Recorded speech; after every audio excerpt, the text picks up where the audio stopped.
आज हमने जिस फिल्म को एक्सप्लेनेशन के लिए चुना है उस फिल्म का नाम है फ्रीडी। फ्रीडी एक 29 वर्षीय लड़का है जो पेशे से दंत चिकित्सक है, जिसका घर और ऑफिस मुंबई के मटुंगा कस्बे में है तथा वह काफी इंट्रोवर्ट है और वह लोगों से मिलने जुलने में काफी कम रुचि रखता है।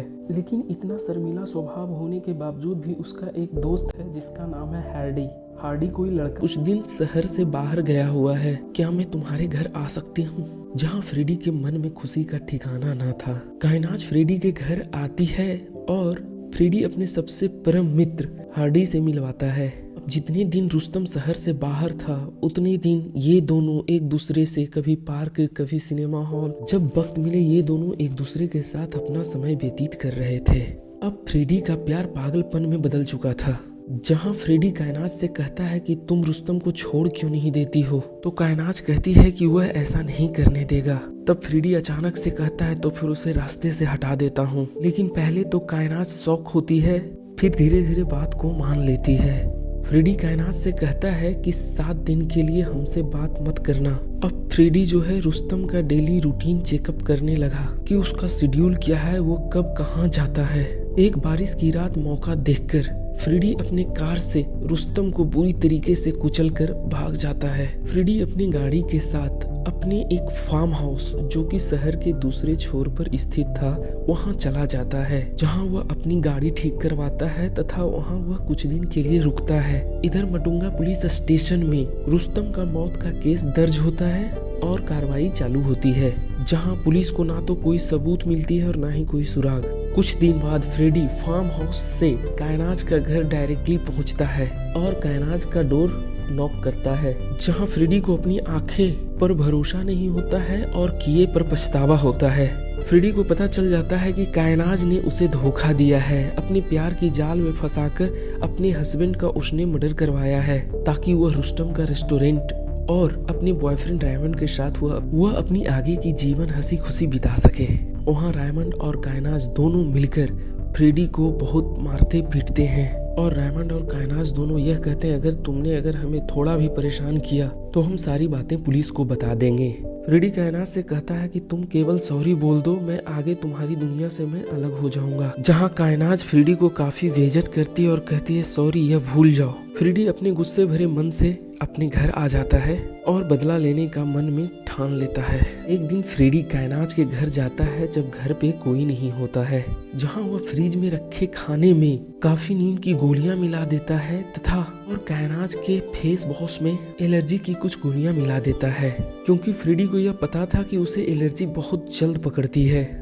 कायनाज और रेमंड दोनों घर आते हैं और कायनाज उस फेस वॉश से अपना चेहरा धोती है, जिसके उपरांत कायनाज के चेहरे पे एलर्जी साफ झलक रही होती है। जहां कायनाज और रेमंड दोनों हॉस्पिटल की ओर भागते हैं और हॉस्पिटल जाने के दौरान रेमंड का गाड़ी का ब्रेक फेल हो जाता है।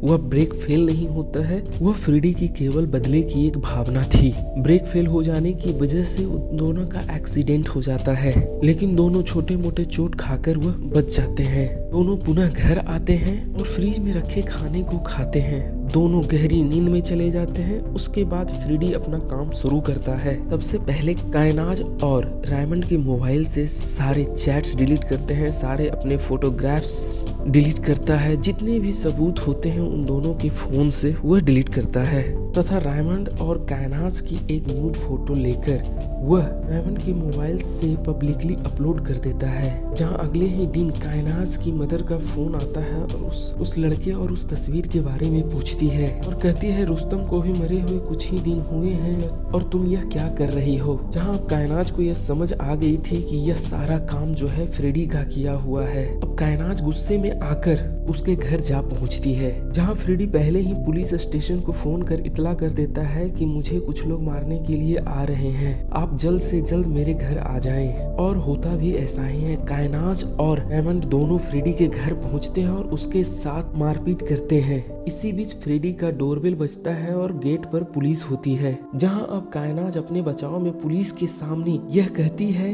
कि फ्रेडी ने मेरे पति रुस्तम की हत्या की है। तब पुलिस वाला कहता है कि यह एक समाज के प्रतिष्ठित डॉक्टर हैं, आप इन पे इस तरह का आरोप लगा रहे हैं, क्या आपके पास इसका कोई सबूत है? तब कायनाज कहती है हाँ इसका सबूत है मेरे पास। इसके बाद कायनाज और रायमंड दोनों मिलकर अपने मोबाइल चेक करते हैं और देखते हैं कि इनके मोबाइल से सारे फोटोज और जो भी चैट से वो गायब हो चुके हैं। पुलिस यहाँ कायनाज और रायमंड को चेतावनी देता है कि अगर इनके साथ कुछ भी उल्टा सीधा हुआ तो इसके जिम्मेदार आप होंगे। इसके बाद कायनाज और रायमंड एक और गलत कदम उठाते हैं और फ्रेडी का घर जाकर पूरे घर की तोड़ फोड़ की तथा हार्डी को भी उन्होंने मार दिया। जब फ्रेडी घर पहुंचता है और अपने लैपटॉप में सीसीटीवी के जरिए उसे पता चलता है कि यह काम कायनाज और रायमंड के द्वारा किया गया है, तब फ्रेडी कायनाज और रायमंड को कॉल करता है और कहता है तुम्हें सब कुछ करना चाहिए था लेकिन हार्डी को नहीं मारना चाहिए था। यह तुम दोनों ने मिलकर बहुत बड़ी गलती की है।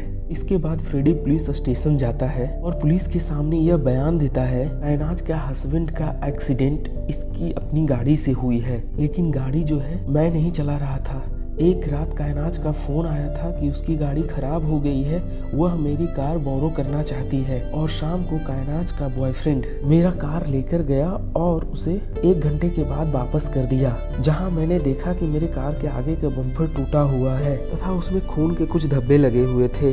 तो मुझे यह समझते देर नहीं लगी रुस्तम का एक्सीडेंट मेरे कार से ही किया गया है।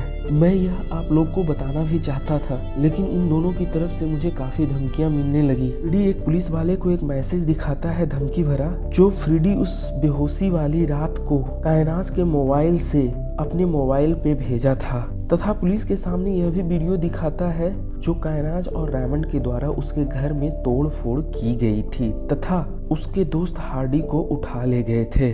पुलिस को जाने के बाद फ्रेडी कायनाज और रायमंड को कॉल करता है और कहता है कि मैंने सारी सच्चाई पुलिस को बता दी है, जो तुमने मैसेज भरा धमकी दिया था तथा और जो तुम लोग आकर मेरे घर में तोड़फोड़ की तथा हार्डी को उठाकर ले गए, वह मैंने पुलिस को वीडियो दिखा दिया है और तुम्हें भी मैंने भेजा है, खुद तुम देख लो। इसके बाद कायनाज और उसके दोस्त का होश उड़ जाता है। कायनाज का दोस्त रायमंड से कहता है तुम्हें चाहिए क्या, तो फ्रेडी कहता है केवल मुझे सॉरी चाहिए और कुछ भी नहीं। इसके बाद कायनाज और रायमंड कहता है कि कहाँ आना होगा सॉरी बोलने के लिए, जहाँ फ्रेडी उन दोनों को अपने फार्म हाउस में बुलाता है तथा साथ में यह कहता है कि तुम एक सूटकेस लेकर आना। इसके बाद कायनाज और रायमंड को पुलिस स्टेशन से फोन आती है कि Rustam hit and run case में आपको पुलिस स्टेशन आना होगा, लेकिन ये दोनों पुलिस स्टेशन ना जाकर फ्रेडी के फार्म हाउस पे चले जाते हैं, जहां फ्रेडी इन दोनों को मारने की पूरी प्लानिंग किया हुआ होता है।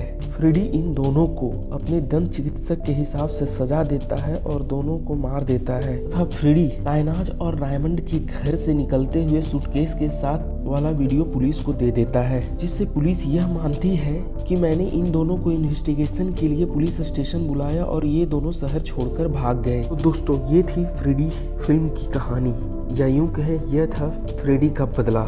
आगे मैं पुनः एक नई फिल्म के साथ जुड़ूंगा, तब तक के लिए धन्यवाद।